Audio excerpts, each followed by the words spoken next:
Met Gala co-chairs announced: Bad Bunny, Zendaya, J-Lo, and Chris Hemsworth. I like all four of them individually. I don't really. I mean, I'm pumped about Chris Hemsworth. I just wouldn't expect Chris Hemsworth to be like the Met Gala co-chair for some reason. He just doesn't. Oh.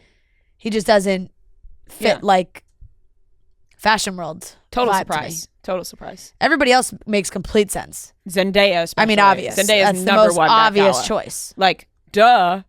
Yeah. Bad Bunny, duh. Also obvious. I think he totally fits in. And J-Lo. Totally. J-Lo, duh. Yeah. Chris Hemsworth.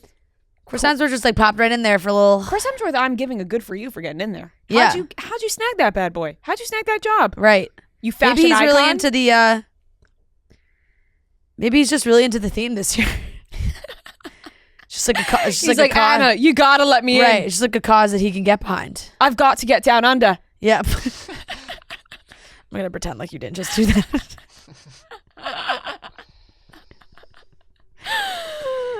Oh man. So the dress code is. I got Noah laughing so hard he's hunched over. The dress code is the Garden of Time, because the exhibition is Sleeping Beauty's Reawakening Fashion. The forthcoming show has not to do with the Brothers Grimm or Disney, but rather the celebration of clothing and fashion so fragile that it can't ever be worn again, and are thus sleeping beauties in the scrupulous archives of the Costume Institute. Well, isn't that just magical?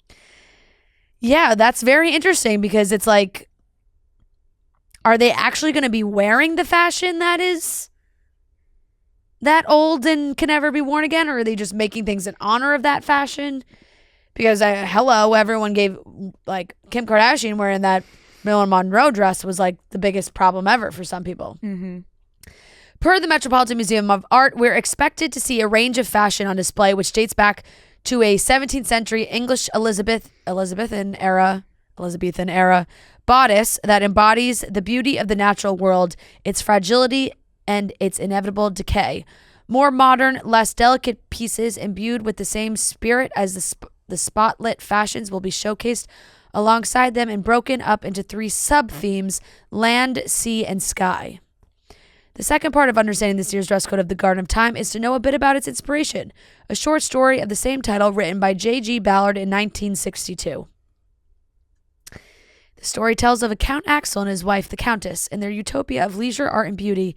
They live in a villa with a terrace that overlooks a garden of crystalline flowers with translucent leaves, gleaming glass-like stems, and crystals at the heart of every bloom. Ooh. But there is also a dystopian element to their paradise. Very interesting. So I'm guessing this is like going to be obviously interpreted in many ways, but Garden of Time just makes me think very like ethereal Eden. Fairy tale princess. Yeah. Like, I'm picturing, it was really popular, like, for Halloween years ago. Right. Like a garden princess. We're probably going to see a lot of florals. Yeah, leaves. Yeah. Somebody dressed as Adam and Eve, maybe. Right. That's very possible. Yeah, I'm just looking at some of the things that are going to be in the exhibit, and it's definitely a lot of florals. Well, I guess if they were dressed as Adam and Eve, they'd just be naked with leaves over their privates, with like an apple in their hand. Time is also another theme to explore, Scar, where they could be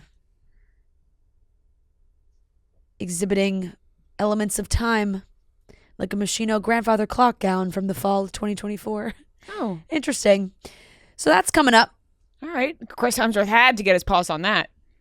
Yeah, he said, how can I miss this? Right, that's a theme that I love. Yeah. I mean, obviously, not only Zendaya always shows up for the Met Gala, but putting her as a co-chair, oh boy. She's going to rock it. It's going to be, I mean, I can't even imagine. Look at what she's wearing to the Dune premiere. Did you see that? Unbelievable. Insane. Her red carpet looks are just insane. I mean, it's just like, you just keep like, how do you keep topping it, you know? Like, she's dressed in time. The Dune Part 2 is very like robotic, on theme with the movie, but it's like vintage Mugler from 1995. So I'm like, where do these stylists even find this stuff? And, you know, it fits her like perfection, obviously. And it's like kind of ex machina-esque in a way. The one thing I could do without, like the front, I think, cool. I mean, Zendaya's gonna always wear something crazy every time, I feel like, whether it's like stunning and just simply gorgeous or dresses like a fucking robot. But the butt cheek cutout, it's not my favorite. I don't love that. Yeah. I don't know what it is about it. But like the boobs, I'm fine. Right. Have the boob cutout be there. You just have them out. I guess something about I don't know. It's just something about the way it's a cut girl, out. Huh? Yeah. That's your style. Probably, but I'm just like like it just, I can't even describe how it just looks like the like a piece is missing. Yeah, like, or that it's like some kind of space vessel, you know? Whoa.